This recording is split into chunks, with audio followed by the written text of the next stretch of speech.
Hello welcome back students. आपका स्वागत है मेरा यूट्यूब चैनल पे। बच्चों, मैं आपको इंग्लिश स्पीकिंग का बहुत अच्छे और कठिन पॉइंट मैंने बताया आपको। आज भी मैं आपको बताने जा रहा हूँ कुछ कठिन सेंटेंस को कैसे हम लोग बनाएंगे। कुछ कठिन सेंटेंस आपको बोलने के लिए आता है, लेकिन आप सेंटेंस को इंग्लिश में बोल नहीं पाते हैं। क्योंकि आपको स्ट्रक्चर पता नहीं होता है और उसका जो ऑर्डर होता है स्ट्रक्चर का, ये कैसे वर्ड्स को लगाना होता है, वो आपको पता नहीं रहता है, जिस कारण से आप कठिन सेंटेंस को नहीं बना पाते हैं। सबसे बेसिक चीज़ें हैं स्ट्रक्चर को जान लेना। स्ट्रक्चर को जान लेने के बाद हम लोग सेंटेंस को इंग्लिश में आसानी से बना सकते हैं। हम लोग हिंदी भाषी के हैं और हिंदी भाषी वालों के लिए सबसे ज़्यादा ज़रूरी हो जाता है जो ट्रांसलेशन का स्ट्रक्चर है उसको जान लेना। तो आज के इस वीडियो में हम लोग सीखेंगे कुछ कठिन सेंटेंसेस को कैसे इंग्लिश में ट्रांसलेट करेंगे। ठीक है, तो चलिए आज का क्लास स्टार्ट करते हैं। उसके पहले मैं बता दूं, यदि आप चैनल पर नए हैं तो चैनल को ज़रूर से ज़रूर सब्सक्राइब करें, ताकि आपको बेहतरीन वीडियो आप तक पहुंच जाए, और जिसके कारण आप अपने स्पीकिंग जो विल है, अपने अंग्रेजी की सीखने की जो क्षमता है, उसको और बेहतर कर सकते हैं, अपना इंग्लिश को मजबूत कर सकते हैं। तो चलिए बच्चों, आज का क्लास स्टार्ट करते हैं। कठिन वाक्य क्या हो सकते हैं? कठिन वाक्य क्या हो सकते हैं? बेसिकली आज हम लोग जानेंगे कि गो ऑन और गोज़ ऑन का प्रयोग किस तरह से हम लोग सेंटेंस में करेंगे, यानी किस प्रकार के सेंटेंसेस में हम लोग इन वर्ड्स का प्रयोग करेंगे, यानी कठिन वाक्य किस तरह से होंगे जिसमें हम लोग गो ऑन गोज़ ऑन का प्रयोग करेंगे। तो चलिए, सबसे पहले तो आप पहचान जान लें कि पहचान जो होता है वो सेंटेंस के बिल्कुल अंत में ता रहता है, ती रहती है, ते रहते हैं। ठीक है, ये वर्ड्स यदि सेंटेंस के बिल्कुल अंत में आए तो उन वाक्यों में आपको गो ऑन गोज़ ऑन, यानी जो मैंने स्ट्रक्चर लिखा हुआ है उसका प्रयोग कर करके आपको सेंटेंस को इंग्लिश में ट्रांसलेट करना है। तो ठीक है, हम लोग सेंटेंस को बनाते हैं और बारी बारी से हम लोग हर एक जो मैंने 6 पॉइंट्स लिखे हैं, सभी पॉइंट्स पे मैं आपको सेंटेंस बना करके दिखाऊंगा। ठीक है, उम्मीद करता हूँ कि आप ये सीख लेने के बाद आपके जो डाउट हैं कठिन सेंटेंस के, ये क्लियर हो जाएंगे और बहुत बेहतर ढंग से आप बोल सकेंगे और अपने अंग्रेजी को मजबूत कर सकेंगे। ठीक है, तो चलिए सबसे पहले हम लोग सेंटेंसेस को लिखते हैं और फिर रूल का प्रयोग कर करके हम लोग उन सेंटेंसेस को इंग्लिश में ट्रांसलेट करते हैं। तो चलो बच्चों, आप सबसे पहले देख लें कि सेंटेंस का पहचान ता रहता है, ती रहती है, ते रहते हैं, बिल्कुल सेंटेंस के अंत में रहना चाहिए होगा, तब आप गो ऑन गोज़ ऑन का प्रयोग करेंगे, यानी इन स्ट्रक्चर का प्रयोग कर करके आपको बनाना पड़ेगा। ठीक है, तो रूल नंबर 1 हम लोग देखते हैं। सबसे पहले तो जान लें कि सेंटेंस को कैसे लिखेंगे, यानी किस तरह के सेंटेंस में हम लोग इन स्ट्रक्चर का प्रयोग करेंगे। तो देखिए, कुछ सेंटेंस को मैं लिखता हूँ।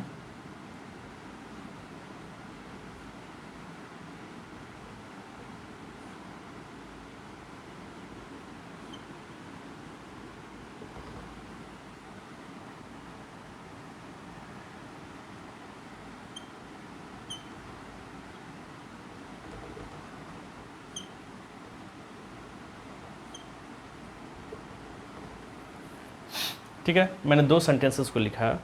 आप देख पा रहे हैं, मैं आपको दिखा दूं, आप देख पा रहे हैं कि सेंटेंस के बिल्कुल अंत में ता रहता हूँ, ते रहते हो इत्यादि, यानी इन वर्ड्स, ये जो वर्ड्स हैं पहचान के, वो लगे हुए हैं। तो सेंटेंस को हम लोग इंग्लिश में ट्रांसलेट करने के लिए हम लोग इन रूल्स का प्रयोग करेंगे। तो ये जो सेंटेंस मैंने 2 लिखे हैं, ये दोनों एसर्टिव सेंटेंस हैं, इसमें क्वेश्चन नहीं है और नकारात्मक शब्द नहीं है, तो ये सेंटेंस एसर्टिव हो जाएंगे। तो एसर्टिव सेंटेंस के लिए हम लोग रूल नंबर 1 का प्रयोग करेंगे। ठीक है, चलिए सबसे पहले तो आप सब्जेक्ट दीजिए। सब्जेक्ट हो गया आई। अब देखना गो ऑन की गोज़ ऑन। ठीक है, जो फर्स्ट पर्सन रहता है आई वी, उसके साथ आप गो ऑन का प्रयोग करेंगे। और आपको सीधी जानना है कि जो एक रहे, यानी बोध, सब्जेक्ट का बोध किसी एक यानी सिंगुलर से हो, तो आप गोज़ ऑन का प्रयोग करेंगे, एक्सेप्ट आई को छोड़ करके। ठीक है, और जहाँ प्लूरल की बात है, यानी जो सब्जेक्ट प्लूरल होगा उसके साथ आप गो ऑन, और जो सब्जेक्ट सिंगुलर होगा उसके साथ आप गोज़ ऑन का प्रयोग करेंगे। ठीक है, तो आई फर्स्ट पर्सन है, मैंने बोला कि आई को छोड़ करके, ठीक है, तो आई के साथ हो जाएगा गो ऑन। उसके बाद वर्ब का फोर्थ रूप, यानी वर्ब क्या है आपका खाना, तो क्या हो जाएगा ईटिंग। फोर्थ फॉर्म जो होता है वर्ब का फोर्थ फॉर्म होता है ING फॉर्म। ठीक है, तो वर्ब में ING लगा देंगे तो वो वर्ब का फोर्थ फॉर्म हो जाएगा। मैं खाते रहता हूँ, आई गो ऑन ईटिंग। तुम पढ़ते रहते हो, तो सब्जेक्ट ले लें पहले यू, उसके बाद गो की गोज़। आप यू के साथ आप क्या लगाएंगे, देखना मैं यहाँ लिख देता हूँ, आई यू वी दे, ये सब के साथ आप गो ऑन। बाकी ही सी इट, कोई एक नाम हो तो इसके साथ आप गोज़ ऑन का प्रयोग करेंगे। ठीक है, तो चूँकि यू के साथ आप गो ऑन का प्रयोग करेंगे। गो ऑन पढ़ना का क्या होता है रीड, लेकिन आपको देना है वर्ब फोर यानी ING फॉर्म, रीडिंग। तुम पढ़ते रहते हो, यू गो ऑन रीडिंग। मैं खाते रहता हूँ, आई गो ऑन ईटिंग। तो ये एसर्टिव सेंटेंसेस मैंने बताया, यानी इस स्ट्रक्चर का एसर्टिव सेंटेंस को मैंने आपको समझाया। अब दूसरा फॉर्म हम लोग लेकर के चलेंगे, जो सेंटेंस क्या से शुरू होते हैं। जो सेंटेंस क्या से शुरू होते हैं ये क्वेश्चन इंट्रोगेटिव सेंटेंस होते हैं। क्या से शुरू होने वाले सेंटेंस इंट्रोगेटिव सेंटेंस होते हैं, यानी सेंटेंस के बिल्कुल अंत में आपको क्या मिले तब आप इस स्ट्रक्चर का प्रयोग करेंगे। ठीक है,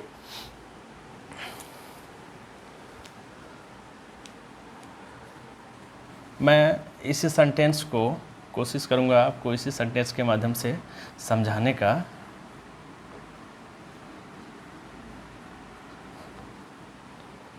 देखें,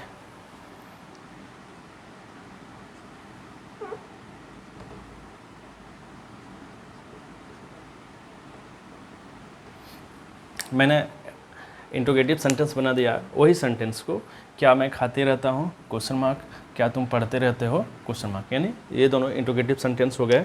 लेकिन सबसे गौर करना है आपको कि सेंटेंस के बिल्कुल अंत में क्या होना चाहिए, तब आप इस नियम का फॉलो करना होगा आपको।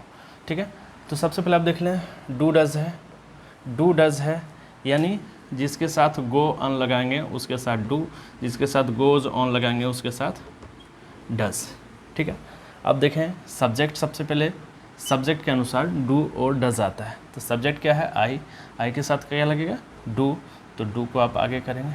उसके बाद सब्जेक्ट, सब्जेक्ट हो गया आई, और फिर गो ऑन, फिर खाना का भी फॉर्म हो जाएगा ईटिंग। बच्चों मैं यहाँ आपको समझा देना चाहता हूँ कि जब डू और डज लग जाता है तो गोज़ ऑन का प्रयोग नहीं करना होगा।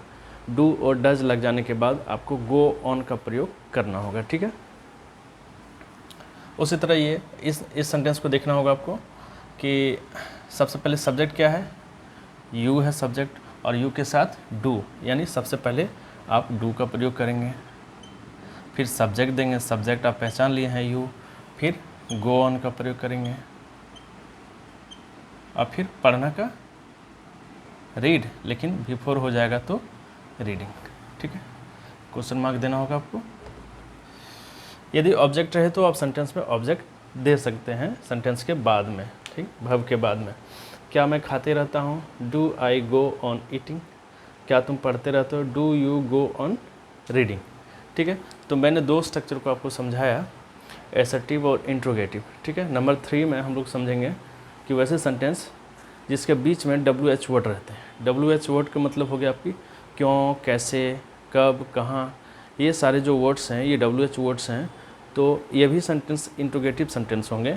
तो इन सेंटेंसेस को हम लोग इंग्लिश में कैसे ट्रांसलेट करेंगे यदि हिंदी के सेंटेंस का पहचान ऐसा हो तो चलिए हम लोग नंबर 3 रूल को देखेंगे।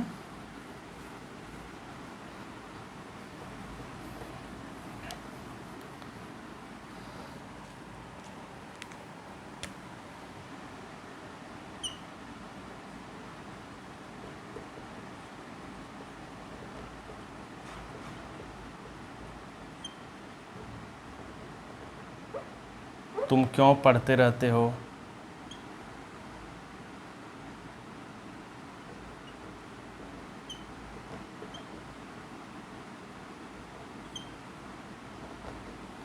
वह कहाँ जाते रहता है। ठीक है, आपको समझ लेना होगा कि सेंटेंस के बिल्कुल अंत में आप देख रहे हैं WH वर्ड है, यहाँ WH वर्ड। ठीक है, तो सबसे पहले ये WH है, यानी जो WH वर्ड के इंग्लिश होंगे उसको पहले लिखना होगा। ठीक है, तो पहला हम लोग इस सेंटेंस को बनाते हैं, तो इसमें WH वर्ड है वाई, क्यों का हो जाएगा वाई। ठीक है, अब देखना है कि डू या डज। अब पिछले सेंटेंस में देखे हो कि यू के साथ डू का प्रयोग हम लोग किए हुए थे, तो यहाँ भी यू के साथ आप डू का प्रयोग करेंगे। उसके बाद सब्जेक्ट यानी यू, फिर गो ऑन, और फिर बिफोर यानी पढ़ना का रीडिंग क्वेश्चन मार्क। ठीक है, नंबर 2 सेंटेंस देखेंगे। सबसे पहले WH वर्ड को लिखेंगे, कहाँ का होता है वेयर। अब देखना वाह, यानी यह सिंगुलर सब्जेक्ट है और सिंगुलर सब्जेक्ट के साथ आप डज का प्रयोग करेंगे, यानी क्या हो जाएगा, इसके साथ डज का प्रयोग करना होगा। ही सब्जेक्ट हो गया आपका। अब देखना क्या प्रयोग करना है, गो ऑन, गो ऑन। अब देखो जाना का गो, लेकिन बिफोर हो जाएगा ING फॉर्म। ठीक है, तुम क्यों पढ़ते रहते हो, why do you go on reading. तुम कहाँ जाते रहते हो, वेयर डज, वह कहाँ जाते रहता है, where does he go on going. ठीक है, तो नंबर 3 जो स्ट्रक्चर है उस पर मैंने सेंटेंस बना करके आपको दिखाया। अब नंबर 4 की बारी आती है। नंबर 4 जो होते हैं वो नेगेटिव सेंटेंस होते हैं।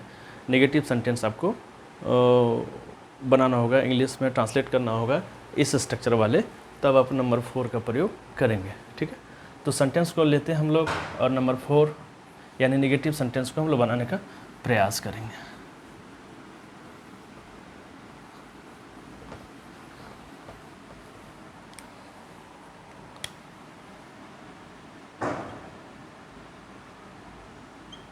वह नहीं खाते रहता है,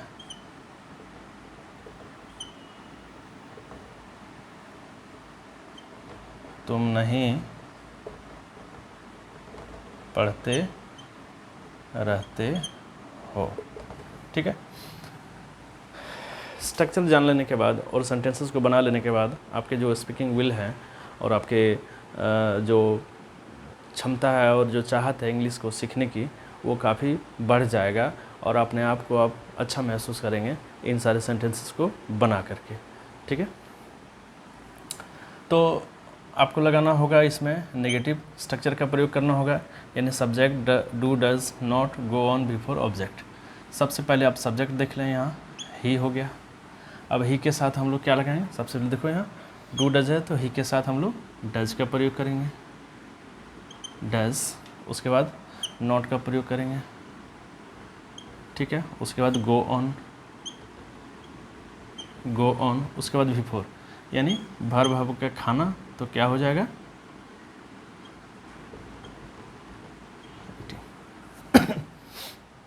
वह नहीं खाते रहता है, he does not go on eating. ठीक है, तुम नहीं पढ़ते रहते हो, तो क्या हो जाएगा यहाँ सब्जेक्ट सबसे पहले यू, उसके बाद डू डज में से क्या लगेगा, यू के साथ आपको लगाना होगा डू, उसके बाद नॉट, उसके बाद बच्चों देखो गो ऑन। बिल्कुल आपको स्ट्रक्चर पे बैठा देना है, सेंटेंसेस आपके आराम से बन जाएंगे। अब वर्ब का चौथा रूप, वर्ब का चौथा रूप यानी पढ़ना आपका वर्ब, तो रीडिंग। तुम नहीं पढ़ते रहते हो, you do not go on reading. बहुत सारे सेंटेंसेस को आप लो और बनाओ। बहुत सारे सेंटेंस को बनाने के बाद आपके जो क्षमता है, चाहत है अंग्रेजी को सीखने की, वो काफ़ी बढ़ जाएगी और आप अच्छा महसूस करेंगे अपने दोस्तों के बीच में। ठीक है, नंबर 5 और नंबर 6। नंबर 5 स्ट्रक्चर नंबर 2 का नेगेटिव है और नंबर 6 जो है वो 3 का नेगेटिव है। तो दो में से सेंटेंस हम लोग दोनों स्ट्रक्चर पे हम लोग सेंटेंस लेंगे और नंबर 5, नंबर 6 को हम लोग बना करके देखेंगे। बच्चों, मैं उम्मीद कर रहा हूँ कि आप बहुत अच्छे और बेहतर तरीके से सीख रहे हैं, समझ रहे हैं। आप वीडियो को एंड तक देखना है, चैनल को ज़रूर से ज़रूर सब्सक्राइब करना है यदि आप नए हैं चैनल पे तो। ठीक है, नंबर 5 हम लोग देखते हैं।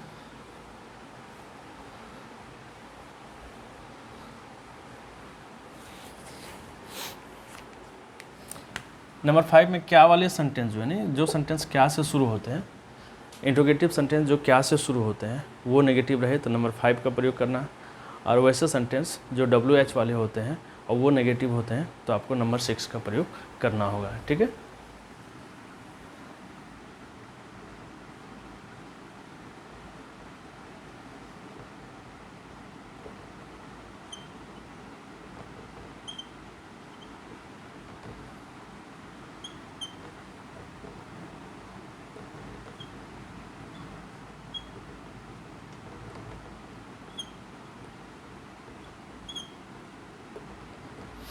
मैंने नंबर 5, ये नंबर 5 स्ट्रक्चर पे बनेगा, ये नंबर 6 स्ट्रक्चर पे बनेगा। चूँकि ये सेंटेंस क्या से शुरू हो रहा है और नेगेटिव है, चूँकि ये सेंटेंस के बीच में क्यों है यानी WH वर्ड है और नेगेटिव है। ठीक है, तो नंबर 5 इसमें लागू करेंगे, नंबर 6 इसमें लागू करेंगे। तो नंबर 5 को बनाने के लिए सबसे पहले आप डू डज का प्रयोग करेंगे। डू डज यानी किसके साथ डू, किसके साथ डज, मैंने यहाँ लिख दिया है। तो सब्जेक्ट आपका हो जाएगा आई और आई के साथ लग जाएगा डू। ठीक है, डू हो गया, उसके बाद सब्जेक्ट मैंने लिख दिया आई, अब फिर नॉट का प्रयोग करना, नॉट, उसके बाद फिर गो ऑन, फिर गो ऑन का प्रयोग करो, गो ऑन का प्रयोग कर लिया, फिर भर्व का चौथा रो, यानी भर्व क्या है आपका, ये आपका भर्व है पढ़ना, तो रीडिंग हो जाएगा। क्वेश्चन मार्क, क्या मैं नहीं पढ़ते रहता हूँ, do I not go on reading. बहुत सारे सेंटेंसेस को बनाना बच्चों, बहुत सारे सेंटेंसेस को बनाना, आपके अंदर की जो वीकनेस है अंग्रेजी की वो काफ़ी ज़्यादा इम्प्रूव हो जाएगी। ठीक है, अब नंबर 6 को देख लेते हैं। नंबर 6 जो है ये, क्योंकि ये WH वर्ड हैं तो WH वर्ड को सबसे पहले हम लोग लिखेंगे, क्यों का होता है वाई, उसके बाद फिर डू डज में से हम लोग किसका प्रयोग करेंगे, सब्जेक्ट है यहाँ तुम यानी यू, यू के साथ लग जाएगा डू, वाई हो गया, उसके बाद डू डज में से डू हो गया, फिर सब्जेक्ट यहाँ क्या है आपका यू, और फिर गो ऑन का प्रयोग करो, फिर भिफर का प्रयोग करो, ये आपका भर्व है, इसका भिफर हो जाएगा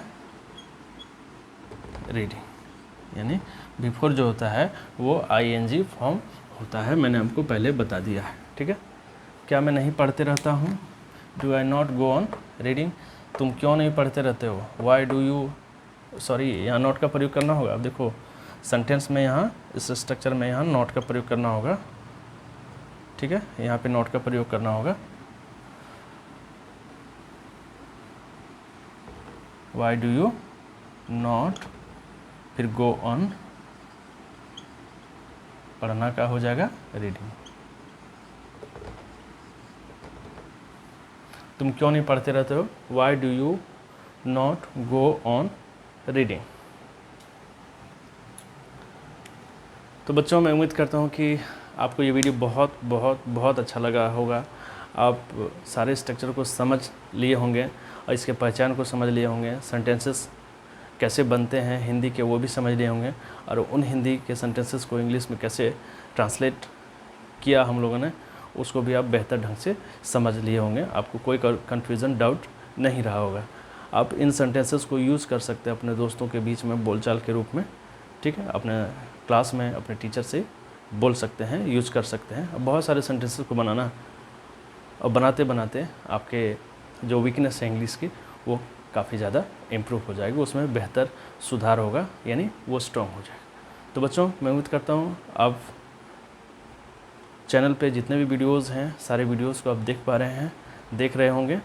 कमेंट करके ज़रूर बताना कि किसी टॉपिक पे आपको वीडियो चाहिए, तो ज़रूर से ज़रूर कमेंट करना। चैनल को सब्सक्राइब करो और वीडियो अच्छा लगे तो लाइक ज़रूर कर देना। Thanks for watching.